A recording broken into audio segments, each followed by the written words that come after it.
Episode 15 की starting में हम देखते हैं कि अब चेन आगे बढ़ते हुए सोचते हुए जा रहा होता है कि जब मैं छोटा था तो मेरे पिताजी से सुना था कि यूयुन माउंटेन सोल बीस्ट के लिए एक पैराडाइज रहा है। उस जगह पर काफी सारे सोल बीस्ट हैं। चेन कहता है कि मैं किसी भी तरह उन बीस्ट से नहीं मिलना चाहता, क्योंकि अगर मुझे एक भी बीस्ट मिला और मैंने उससे फाइट की तो फिर हंगामा खड़ा हो जाएगा और फिर उस तरफ बाकी सारे सोल बीस्ट अट्रैक्ट होने लगेंगे। वह ऐसे सोचते हुए चल ही रहा होता है, तभी उसके अंदर से एक स्नेक ताओ सोल चेन के अंदर से निकलकर हब्स के पास जाती है और अब चेन भी उसका पीछा करते हुए वहां पहुंच जाता है। वहां पर उसे एक हब मिलती है। वह उसे देखकर कहता है कि बढ़िया हुआ मैंने वह मेडिकल पुस्तकें यूं ही नहीं पढ़ी, मैं काफी भाग्यशाली हूँ। मैं वास्तव में एक पुरानी गिनसेन हब्स को ढूंढने में कामयाब रहा। इसे 100 वर्षों से अधिक समय हो गया। वास्तव में यह एक रेयर हर्ब है। वह उसे रखते हुए कहता है कि यह वास्तव में बॉडी में ब्लड सर्कुलेशन को ठीक करने के लिए उत्तम है। और तभी वह थोड़ी और आगे बढ़कर देखता है, वहाँ उसे एक हब मिलती है। वह उस हब को देख ही रहा होता है, तभी एक टाइगर उसके पीछे आ जाता है, जिसे देखकर वह हैरान हो जाता है। अब चेन उसके अटैक से बचते हुए कहता है कि यह सेवर टूथ टाइगर ब्लड कैंगुलेटिंग चरण के कल्टीवेटर के समान है और अब वह उस पर अपनी एक टेक्निक का इस्तेमाल करता है, परंतु वह टाइगर तो उसे पीछे कर देता है। अब उसके हाथों में काफी दर्द हो रहा होता है। वह कहता है कि इस सोल बीस्ट से निपटना तो काफी कठिन है और तभी वह टाइगर उसमें एक और मार मारता है, परंतु चेन उसके अटैक से बचते हुए उसके ऊपर बैठ जाता है और अब वह अपनी स्वॉर्ड को निकालकर उसकी पूंछ को काट देता है। और अब यह देखकर वह बीस्ट काफी ज्यादा गुस्सा हो जाता है और अब वह उस पर अटैक करने लगता है जहाँ चेन उसके अटैक से बच रहा होता है। तभी चेन वहाँ सीक्रेट सोल टेक्निक का उपयोग करते हुए उसे वहीं रोक कर उसके अंदर अपनी स्वॉर्ड को घुस देता है, जिससे कि वह बीस्ट वहीं मारा जाता है और अब चेन भी शांति से नीचे बैठ जाता है। चेन अब शांति से सोच रहा होता है कि इसे हराना तो काफी कठिन था, लगभग यह मुझे मार ही डालता। वह कहता है कि अभी भी मुझे युद्ध का काफी कम अनुभव है। वह कहता है कि इसीलिए अब मुझे अब ट्रेनिंग करनी होगी। वह कहता है कि बेशक पर्याप्त शक्ति मेरे पास ना हो, परंतु फिर भी मैं अलाइनमेंट और स्वॉर्डमैनशिप की प्रैक्टिस कर एक सिल्वर टूथ टाइगर को हराने में तो सक्षम हो ही जाऊं। अब वह खड़े होते हुए कहता है कि यूयुन माउंटेन में कई सारे सोल बीस्ट हैं। अब मुझे अपनी क्षमता को बढ़ाने के लिए कुछ तो करना ही होगा। वैसे मैंने काफी लंबे समय से संघर्ष किया नहीं है, इसीलिए मैं अब अभ्यास करने के लिए इस यूयुन माउंटेन पर रुककर प्रैक्टिस करूंगा। और अब वह उस सोल बीस्ट की बॉडी को पकड़कर खींचकर अपने साथ ले जाता है।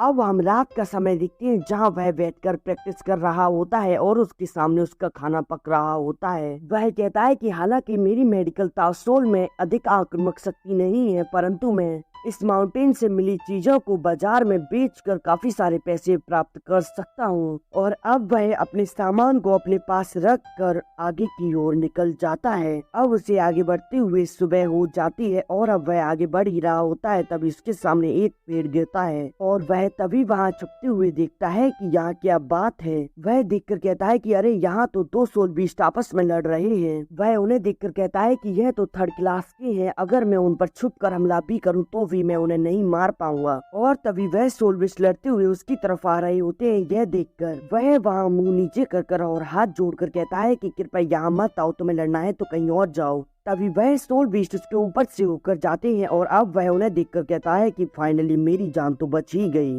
वह सोचता है कि ये दोनों एक दूसरे से फाइट क्यों कर रहे हैं, क्या ये अपनी टेरिटरी के लिए लड़ रहे हैं। और अब वह आगे बढ़कर पहाड़ों पर चढ़ने लगता है। अब वह वहाँ उस पहाड़ पर चढ़कर वहाँ लगे फूलों को देखता है और कहता है कि यह तो रॉक लोटस नहीं है। और तभी उसकी नजर एक जगह पड़ती है, जहाँ देखकर वह कहता है कि अरे वो तो रॉक लोटस है। वह उन्हें देखकर कहता है कि इसमें से मैं एक रुई को भी दे सकता हूँ। अब वह उस रॉक लोटस को लेने के लिए पहाड़ के किनारे होकर जाने लगता है, जहाँ वह काफी डरते हुए आगे बढ़ रहा होता है। और अब वह एक पहाड़ से दूसरे पहाड़ पर कूद कर लटक जाता है। अब वह रॉक लोटस को रखते हुए कहता है कि फाइनली ये मुझे मिल ही गई। और तभी वहाँ एक पत्थर आकर गिरता है, जिसके कारण वह नीचे गिरने लगता है और अब उस पर एक काफी बड़ा पक्षी अटैक कर देता है। और अब वह हवा में गिरते हुए अपने धनुष को बाहर निकाल कर उस पर तीर से अटैक करता करता है जिससे कि वह सोल बीस्ट वहीं मारा जाता है। और अब वह सोल बीस्ट उसकी तरह नीचे गिर रहा होता है, तभी वह उसके ऊपर चढ़ जाता है और अब वह नीचे लैंडिंग करता है जिससे कि उसकी जान बच जाती है। और अब वह अपना पसीना पोंछ कर कहता है कि अरे बाल बाल बचे। और अब वह उस वर्ड के पास बैठकर अपनी कल्टीवेशन को स्टार्ट करता है। वह कहता है कि मुझे नहीं लगता कि इस बीस्ट में कुछ मूल्यवान है। और अब वह इधर उधर देखने लगता है।